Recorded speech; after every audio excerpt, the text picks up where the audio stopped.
Everyone.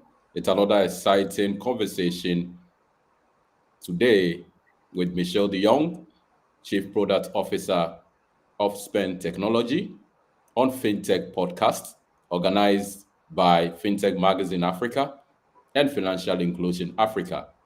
Today's conversation will center on how Spence Technologies platform is advancing financial inclusion in Africa and other parts of the world through the use of blockchain technology. And so, just trying to quickly zoom in into the conversation, I would like to take an introductory message or remarks from Michelle De Jong uh, to all our viewers.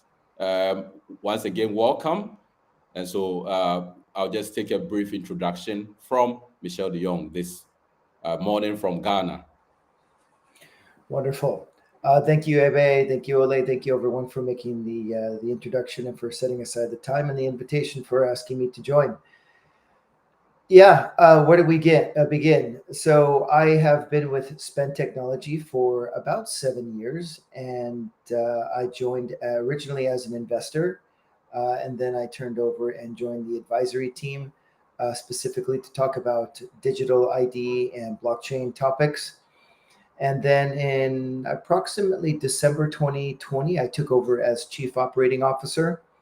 A little bit of background about me: I have been in the identity business for nearly 20 years. And what does that mean? So I've been designing, manufacturing ID products of all types: passports, ID cards, driver's licenses, biometric components, these kinds of things to elevate, very traditional paper-based kind of ID products and bring them up into the 21st century, add some security on top of that. And just by the very nature of working on ID products and digital ID, payments and ID have pretty much come together over the last, I would say, 5 to 7 years. And so taking over as CPO at Spen, I think was a logical move for me. I think I had done as much as I could do in the ID world, and now I'm all in on payments. So yeah, that's a little bit about me. I'm an American. I live in Canada, but I did spend about 20 years of my career in Asia, and obviously I go back and forth between Africa quite a bit. Right. Thank you very much. That was quite insightful. I must say that it's really important for us to quickly talk about the kind of interest that you have in the fintech industry. Mhm. Hitherto, we didn't have such conversations running around the globe. But today, fintech management and fintech business has become a mainstay as far as advancing financial services is concerned. So, in that vein, can you just share what really sparked your interest in the industry, and what really made you choose fintech as an industry to work in advancing digital financial services? Sure, that's an easy one for me. So I have, like I mentioned, I've been in the industry quite a while, and there's two overarching themes that I have really taken to heart over the last many years, and that is that number one, everyone has a right to an identity. What does that mean? That means that you, as a person, you're on this planet, you should have a bona fide way to be able to identify yourself. Without that, you cannot take advantage of any sort of government programs. It's difficult to get an education. It's difficult to prove who you are. It's difficult to even open up a bank account, for example. And so, for me, rule number one: everyone has the right to have an identity. And on the other side of that coin, Ebe, is that I believe everyone has a right to have access to financial services. And I think, financial inclusion really is all about empowerment. So having the right to ID, having the right to access to financial services really brings that together and allows a person to really thrive in this modern digital era. And so for me, those are the two things that I always keep in mind when I look at a project or I look at a company or I look at something I want to get involved with. Is is that project or is that person or is that company answering those two themes, then I'm interested in it. I mean, one of the major things that you mentioned, which I really want to underscore once again, is about the fact that it's about empowering the people. And that is Mhm. what financial inclusion seeks to do.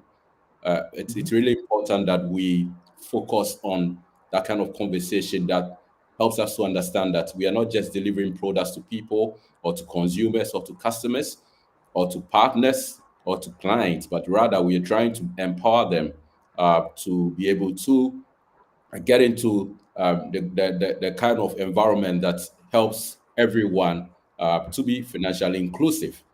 Having said that, I believe that as Chief Product Officer of Spend Technology, there have been instances where you really have to dig deep into the kind of work that you do in terms of interfacing with different stakeholders and in terms of ensuring that you deliver the right value proposition to the market.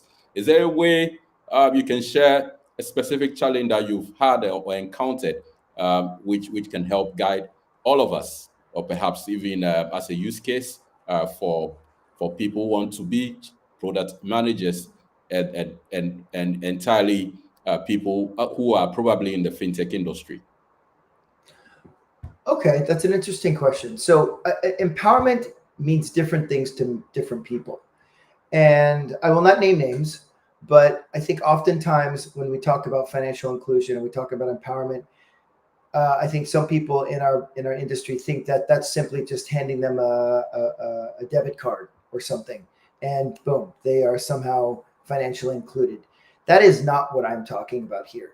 Empowerment for me is giving a person the agency and the skills to be able to improve their life on their terms. So whether that's a merchant proposition that allows for them to be able to take all different types of payments in order to help them with their mom and pop shop. Um, if that means maybe allowing a person to be able to have access to cryptocurrencies, maybe that's where they see that they can lift themselves out of their current situation. Um, yes, of course, extending card services to a user is interesting, but that it just doesn't stop there. Empowerment is really about giving a person the tools for them to take those tools in and empower themselves, not other people to do it for them, but empower themselves to increase their agency. I think is important.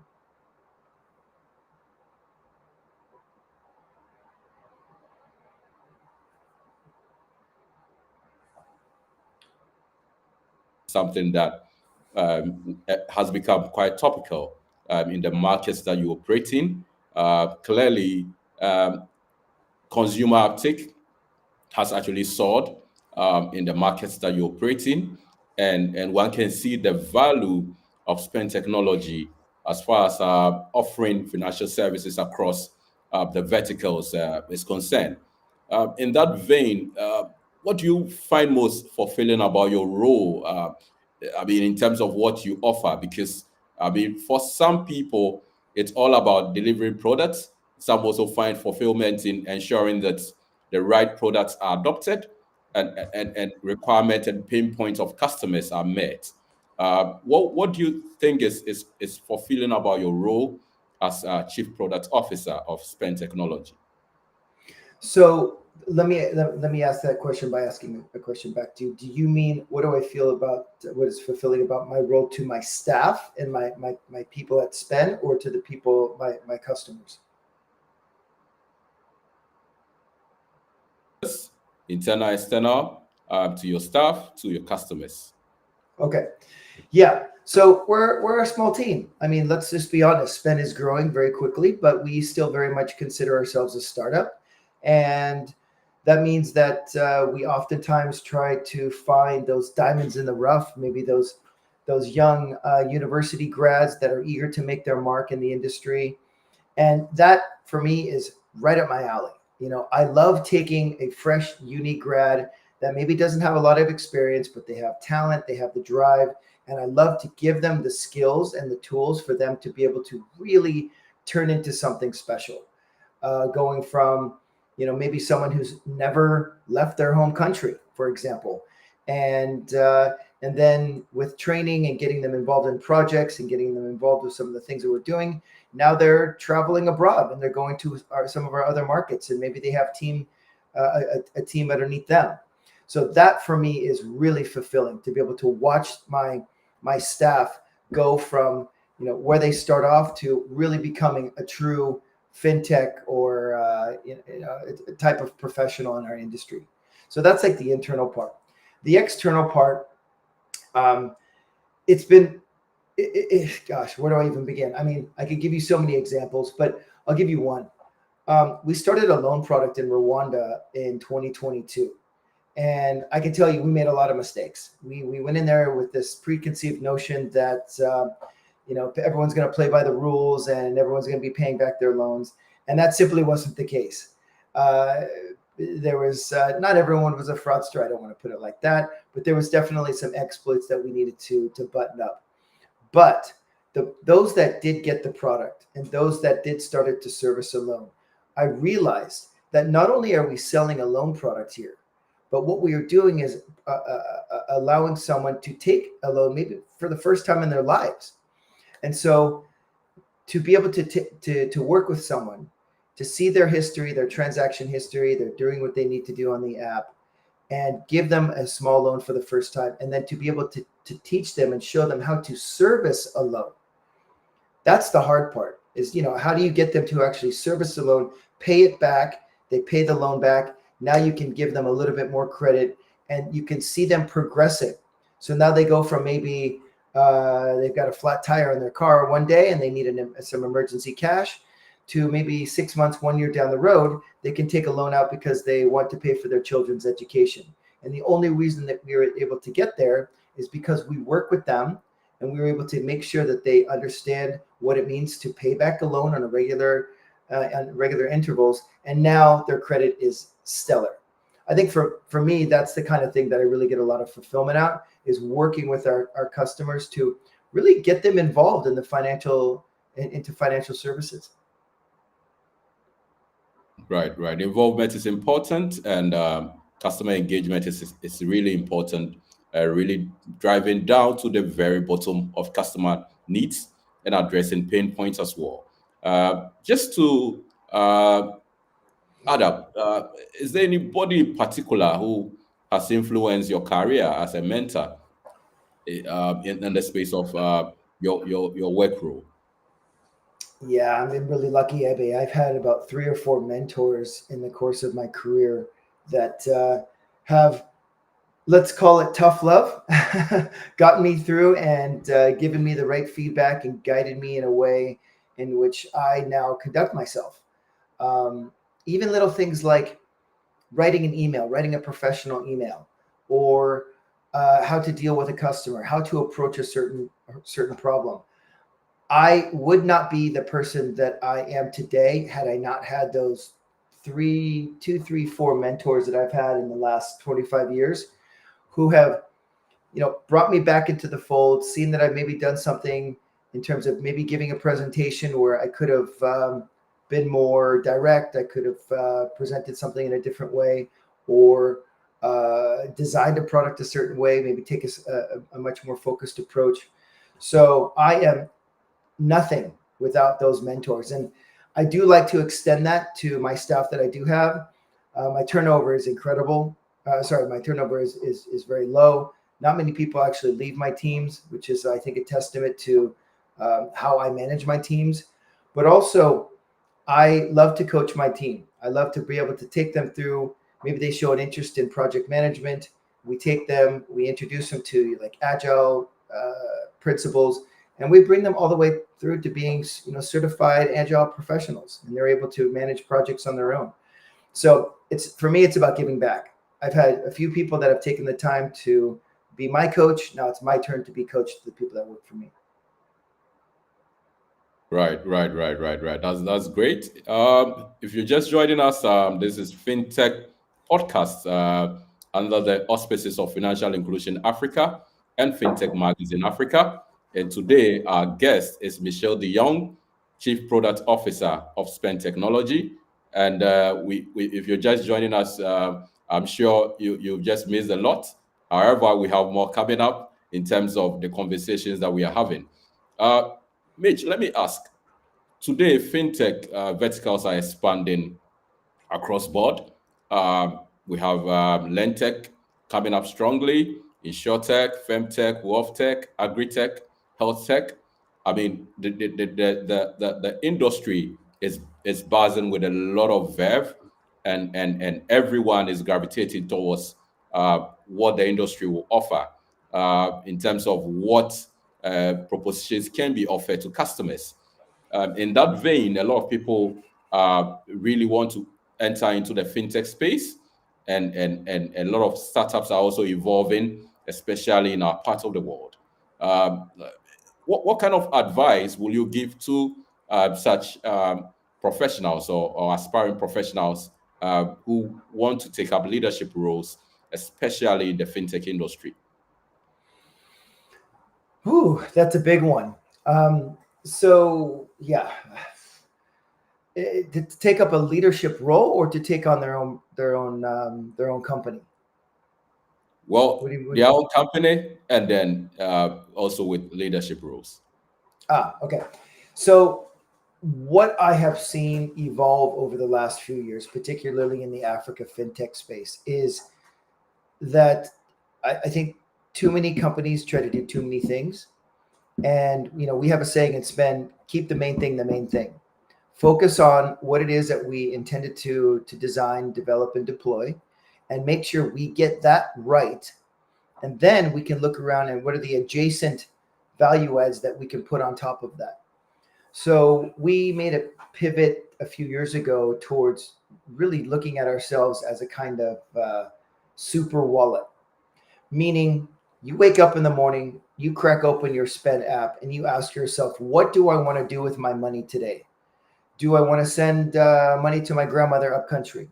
Do I want to send some funds to my friend in maybe another Spend market that has Spend?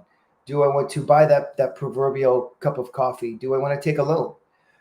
For us, it's all about giving as many services we can to our users so that they can make the decision for themselves what they want to do.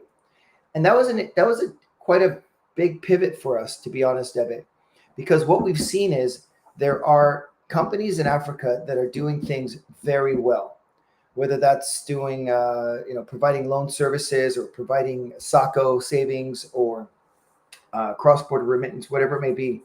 And so we don't always look at internally first. We look around and we say, okay, who are the players in the market that are really offering the most value, and how can we work with them to bring them into the fold?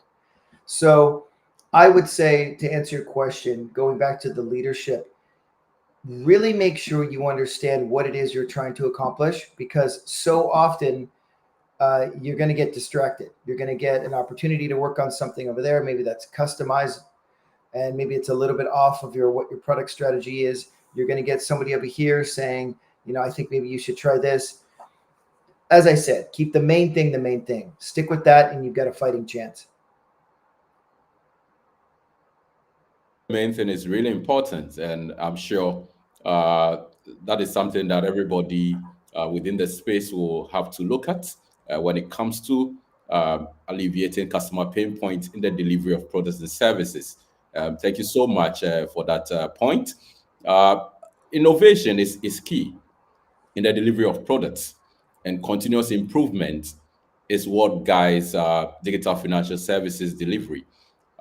In that vein, uh, in terms of innovation and compliance management, how are you able to achieve that? Because I mean, oftentimes there are instances where products are, are championed or launched, and then you'll find that regulation also speaks a different kind of language, and therefore there's no convergence in terms of what it is that must be done, and sometimes the industry has actually leapfrogged competition, and so how are you able to get that clear balance between innovation and regulatory compliance as a company.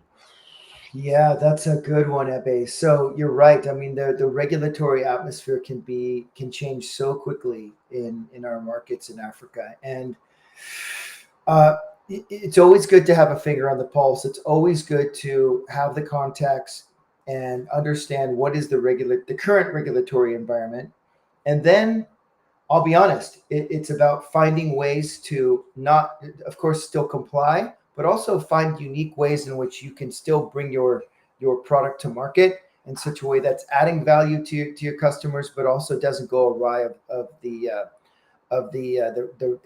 regulations. Um, One thing I can tell you that I have learned over the last several years in working in Africa is when one goes to design a product, it's easy to overlook the role that your bank partner, if you don't have a bank license, or the central bank or the SEC or whomever it is that's doing the oversight, that they are involved as early as possible. Because typically that could be your highest critical path item. You can build something in a matter of a couple of weeks and it may be the best product, but if it doesn't have that approval that is required, that could easily add 2, 3, 4 months onto your development timeline. So my advice is to always consider the approval process that may or may not be required from either your bank partner or from the central bank or the government, to take that into consideration first, get that in, because that can be viewed in parallel as you are actually trying to develop your product. Right, right, right, right, right, right, right, right. That's quite revealing as well. Moving on, what will be your personal goals and aspirations for the future as a person, and also in terms of what you wish to achieve with Spend Technology as Chief Product Officer?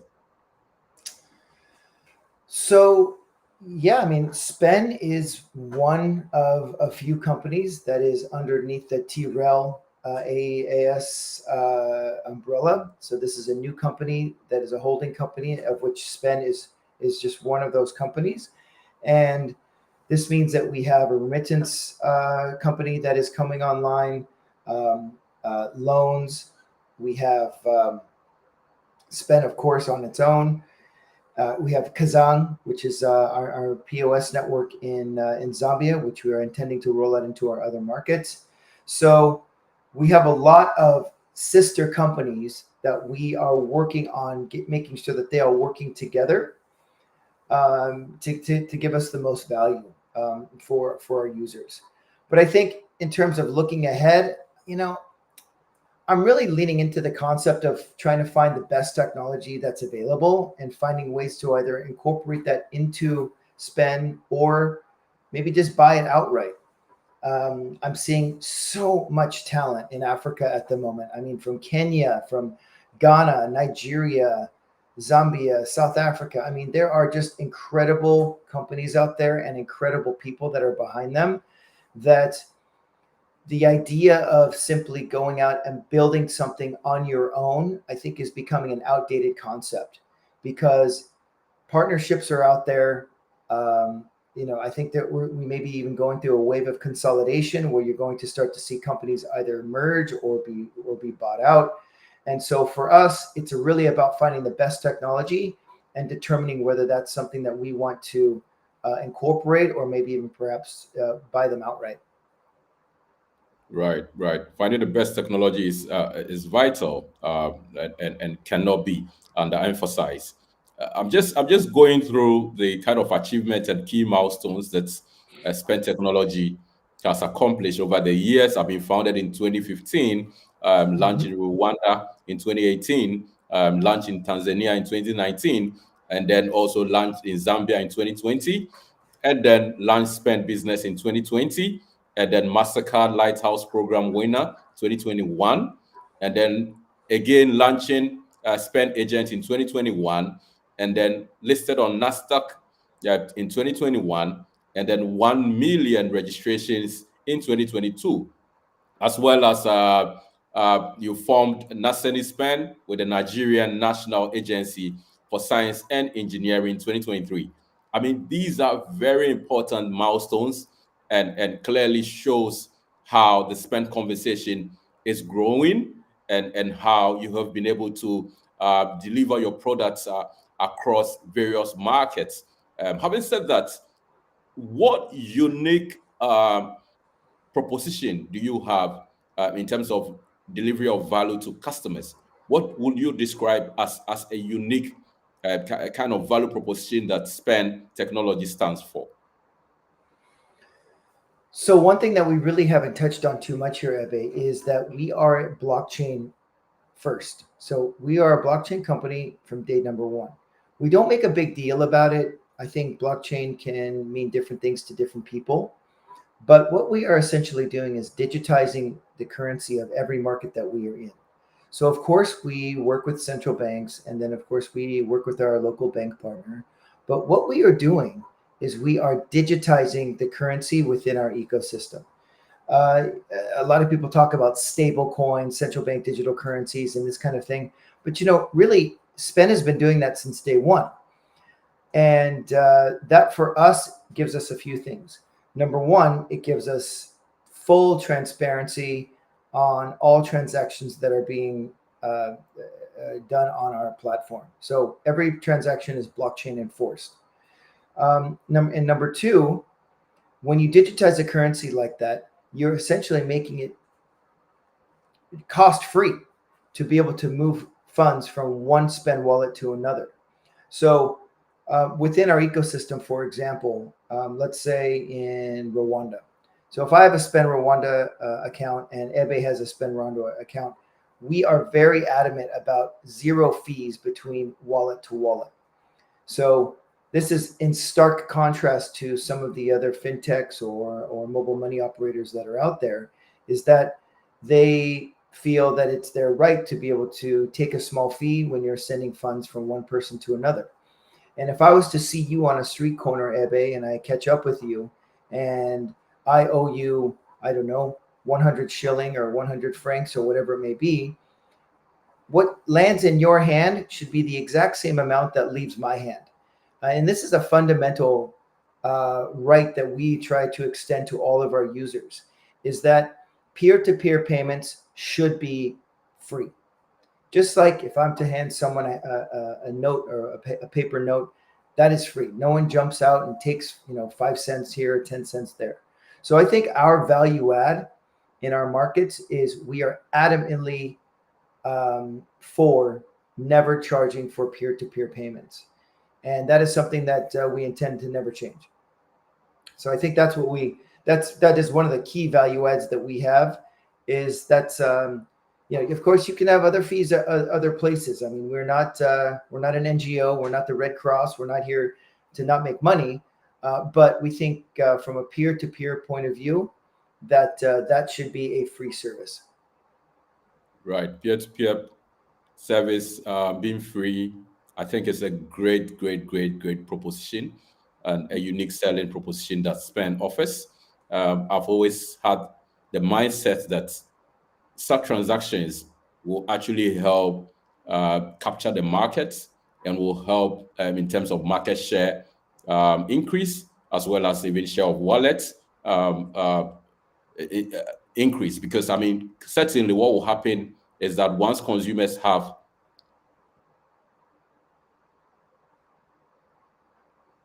what will happen is that once consumers have access to products and they have it at a certain level with zero pricing or charges, they are able to expand their purchasing power across the other kind of offerings that probably will be in the same bucket of products. And so that's very, very interesting, and that's very, very welcoming to know. Hmm. In terms of digital.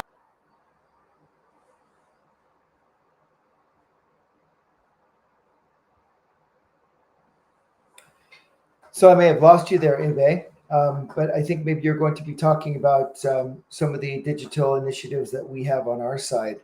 And I think I've already reiterated that at one point. For us, this is about adding more features on our platform. When Assets. when I say That that, is I'm that is really talking actually about our one of the consumer app. major. But we also have an agent app. We also have our spend business platform. So for us, it's really about finding the best technology in class, and then either working with them or integrating them into our platform. We want to be the wallet of your choice. That is our goal.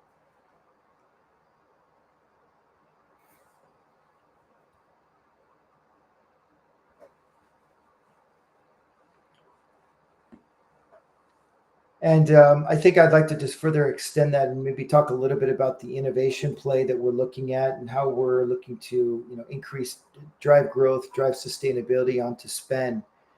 And I did touch already on the blockchain aspect, but one area that I haven't touched on yet is our the way in which we are incorporating AI into our product portfolio.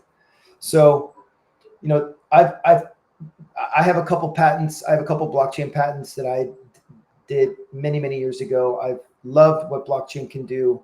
But I've often said that blockchain isn't really going to thrive without AI, and AI is not going to really thrive until blockchain is in place. They are absolutely two sides of the same coin.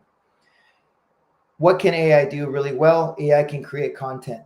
It can actually copy content. It can get around a lot of the copyright laws that we have, and that's not a good thing. But what blockchain can do is it can attest to the realness and the immutable nature of that thing that it is attesting to. And so for us, I think I've already discussed at length how we're using blockchain. But for AI, we are very much looking at how AI helps us with our market research. How does it help us with analyzing data, maybe even looking at our competition, looking at broader market trends. And one of the key areas, without giving away too much about our product portfolio and our roadmap, but one thing that I love that AI can do is it can look at data and it can give you very quick information about some of the personalized behaviors that a user is doing on our app. So I'll give you an example.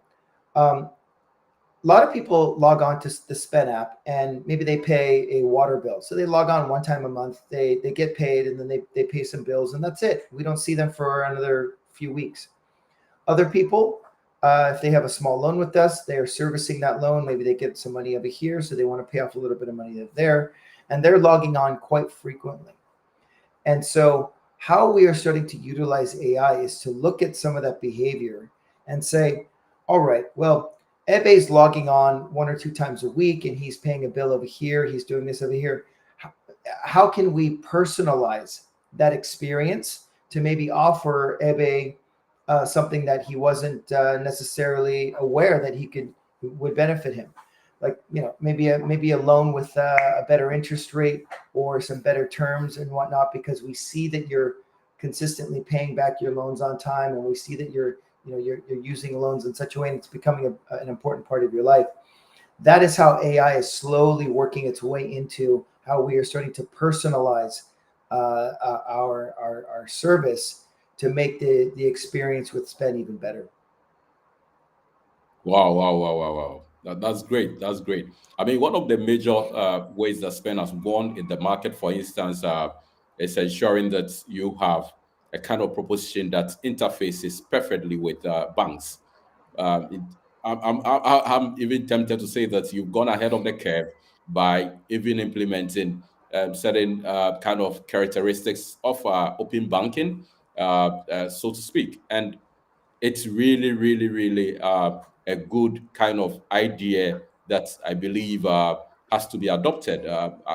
And I'm happy to know that Africa is gradually catching up with such functions and with such capabilities. Is there any way you can actually share as a story or case study as well that demonstrates the positive outcomes of spend technology initiatives? Excuse me. Yeah, I certainly can. So, one area that we are really looking into over the last year or so is how can we extend our services for government applications. whether that's a ministry, a department, or an agency. Um, Governments, there's inefficiencies in governments, as we know this, and whether that's doing maybe a social intervention disbursement, or maybe that's doing teacher salaries, whatever it may be. But what we see is that governments are becoming more receptive to looking at fintechs and what they offer and incorporating that into their own kind of product suite to increase the value of what they're offering the citizens. Um, I'll give just a quick example. We partnered with the National Agency for Science and Engineering in Nigeria. And when I say partner, we've actually created a joint venture. So we have a new company in Nigeria that is called Naseni Spen. And that is a combination between both Spen and Naseni to deliver Spen products to ministries, department, and agencies in Nigeria.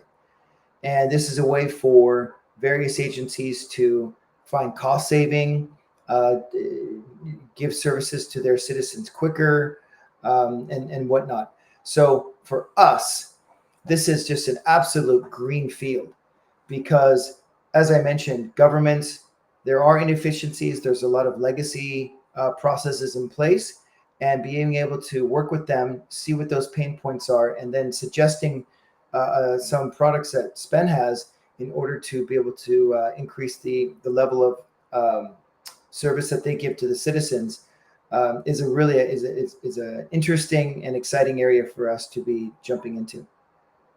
Right.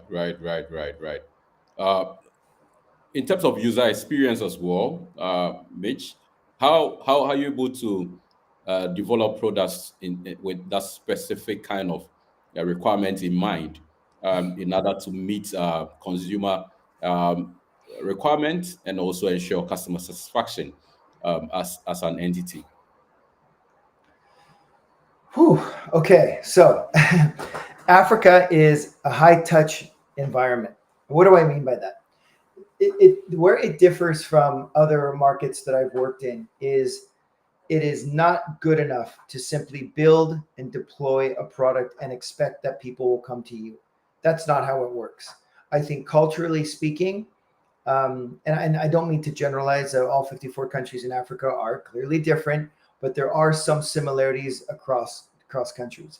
And one of the areas that I see is it's very important for fintechs in particular to be high touch, meaning when you deploy that product and you see somebody using that product, it does not hurt to call them and ask them how do they like that product. Is there something else that they would like to see on that product? I don't know, lots of different ways. It just, I think also from a user point of view, I think they appreciate that when the customer support team reaches out to them. It's a real person asking how do they like the product, is there something that we could be doing. In the case of like a credit facility, of course, it always helps when you check in on them to see if they are able to service the loan and that they understand that there's a loan payment coming up. All of these little things. And if I've learned anything over the last several years working in this region, it's that that is key. And it's not easy. And a lot of companies aren't built for it. A lot of companies, if they take more of a Western point of view or a developed world point of view, that they can simply put it up on Google Play and they can start watching the people downloads. It's just simply not the case. You've really got to do a lot of hand holding and making sure that they understand all of the capabilities.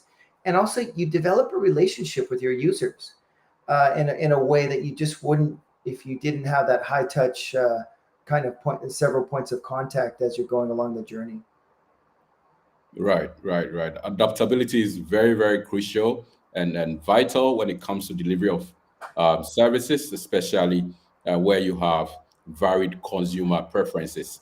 Yeah. How does Spend Technology collaborate with other stakeholders, such as government agencies or financial institutions, to achieve its objectives? I'm sure you've touched on some of these pointers earlier on, but just to zero in, how are you able to get that kind of objective achieved in terms of collaboration with stakeholders?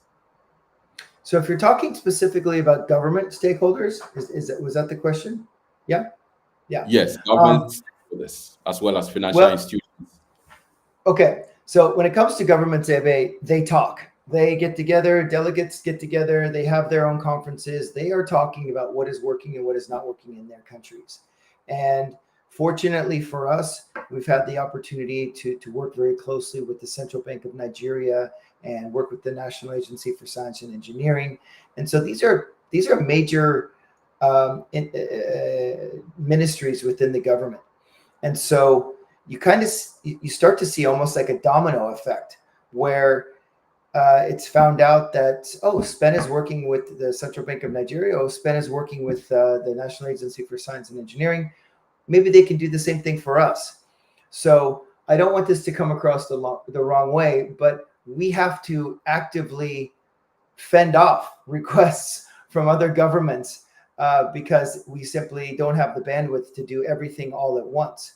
But and I think that's a good sign. That means we're doing what we're supposed to be doing. We're adding value to the governments. But when we have adjacent countries around Nigeria knocking on our door saying, would you mind doing the same thing you're doing in Nigeria, but do you think that you could do it over here? I think that's a testament to how we work with government agencies, how we're able to not just talk the talk, but we walk the walk, and we can deliver on what we're saying that we're supposed to do. Um, so yeah, I think that's important because banks also talk. If you're doing well with one bank, you're going to hear it from other banks. But also, we see governments, they are clearly talking about what's working, what's not working on their side. Right, right, right, right, right, right. If you're just joining us, this is Fintech Podcast under the auspices of Financial Inclusion Africa and Fintech Magazine Africa. And today, our guest is Michelle De Jong, Chief Product Officer of Spend Technology. Moving on, Mitch, looking ahead, what are some of the key goals or initiatives that Spend Technology aims to pursue in the coming years to fulfill your objectives in terms of ensuring that you optimize your reach and impact across Africa? Yeah, well, there's a lot of competition coming on board. That is for sure. You're starting to see companies that are doing well in their home market, and now they're starting to spread their wings. They want to see what else they can do in other markets around them. We're seeing a lot of new entrants from abroad. I think the telcos are really getting their act together, and they are no longer just leveraging on their user base, but they're actually starting to really take on a stronger lead in maybe their smartphone approach or just the services that they're providing.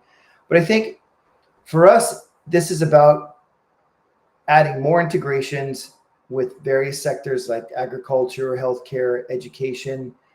Um, Making sure that we're keeping financial inclusion first and foremost in our mind, and as I said before, really making sure that empowerment is the key order of the day. I don't want to work on something if I don't think that it's going to bring value to people to do something on their own. Uh, as I mentioned, giving a taxi driver a credit card, that's not financial inclusion in my point. That's just simply giving them something that they are maybe are not really familiar with, or they might not even get used. This is about giving value to the users and making sure that they're using that value to improve their life. So I think a couple key trends that we're seeing, obviously blockchain in a lot of different forms, cryptocurrency adoption, and responsible cryptocurrency adoption, I think is steadily increasing. And I think we're going to really start to see a lot more cross-border crypto for cross-border adoption. I'm sorry, cross-border payments, remittances, and also currency hedging, which a lot of people don't talk about, but allowing users to be able to hold more currencies than just their local currency. This is really something that we're looking at. Yeah, Africans are traveling. A lot of more people are going. They want to go to maybe a country that's next door to theirs. They want to go see other parts of Africa, and they want to have that ability to be able to hold multiple currencies in their app. And I think that's definitely a trend that we're seeing. As I mentioned previously, I think we're seeing a bigger push on personalization, which using AI to really drill down and make a product that is very specific to our users.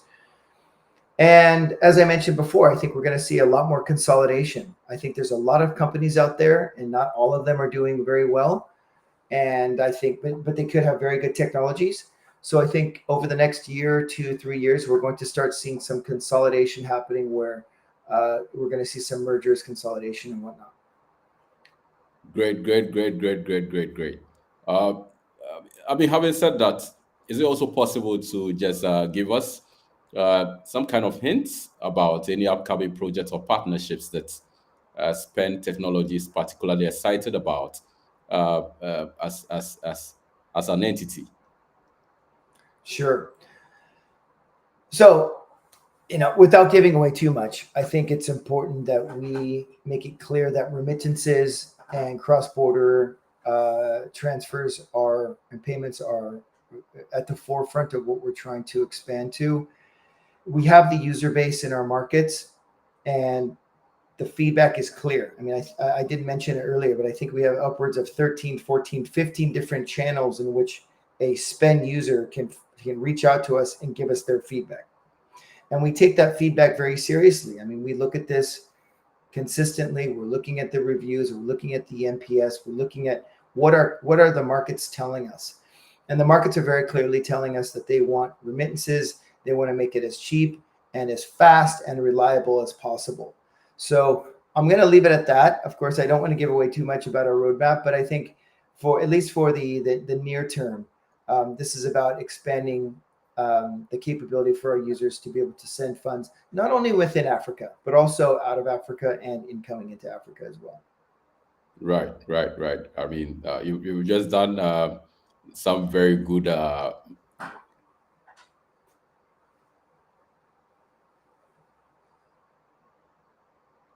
Yeah, I mean, of course, Ebe, I can't give away too much, but I think it's pretty obvious that's a trend in the market. And what I love about Africa in general is the openness to try new technology. And this is what makes it so fun to be in the fintech space here is you can try stuff. You can try stuff to see if that it works. If it doesn't work, that's okay. We have a saying in Spend, action makes information. And that action may point you in the direction that says that doesn't work. Well, okay, but that's something we didn't know before we did that. So for us, it's very much all about action equals information. But what we do love is that we can try something, and if it doesn't work, that's okay. We learned something, we can move on. And I think this is not necessarily the case in some other markets where you're very apprehensive about launching new things because you're not so sure if it's going to be adopted or not. But at least in the markets that we're operating in, we have no problem trying something out and seeing if our users like it or not. Wow, thank you so much, Mitch. Finally, uh, just to get this as well as an insight, what do you think are the key trends that will dominate the fintech landscape in Africa? You've already touched on a few, and that is well acknowledged. But just I think are some of the key trends that would actually help drive the fintech conversation in Africa into the foreseeable years ahead. Yeah.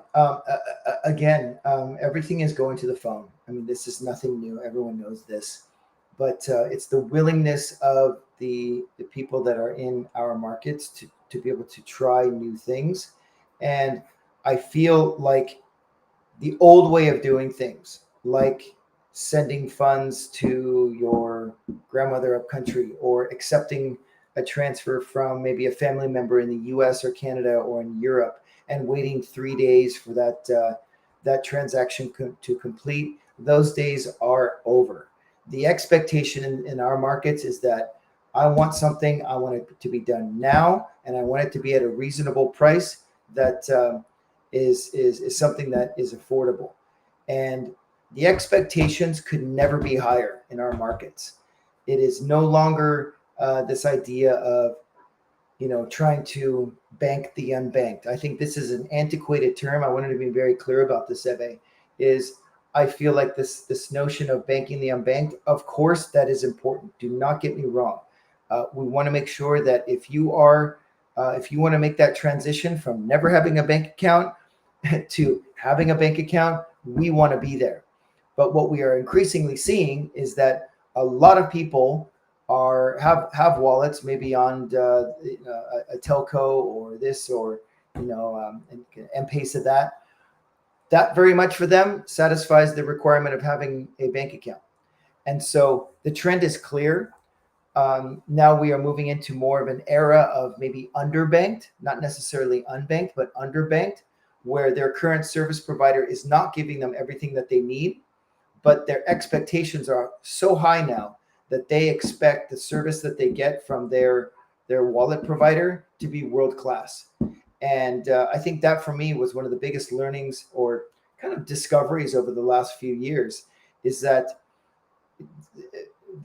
Africans in general, I mean, I know I don't want to be too general here, but let's say the users in our markets, their expectations have never been higher. They want good products that work, that are reliable, and that are reasonably priced.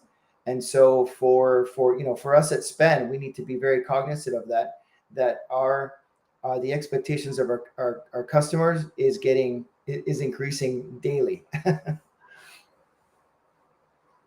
Expectation is increasing daily. Thank you so much, Michelle De Young, Chief Product Officer of Spend Technology. And so, viewers, this brings us to the end of a very interesting conversation. And I'm sure as we go along, we may probably want to catch up with latest trends and also topical conversations in relation to fintech and financial inclusion Africa. Please do well to follow our platform on LinkedIn, on X, on Instagram as well. So, Michelle De Young, thank you so much. Any final remarks? So we wrap up. Just one more time, Ebe, it's always great to see you. Can't wait to see you face to face again. And thank you very much for giving me a platform to explain Spend to all your viewers. And hope to see you again soon. All right, thank you so much. So this brings us to a wrap of this interesting conversation. To all viewers, thank you so much for your time, and see you again the next time soon.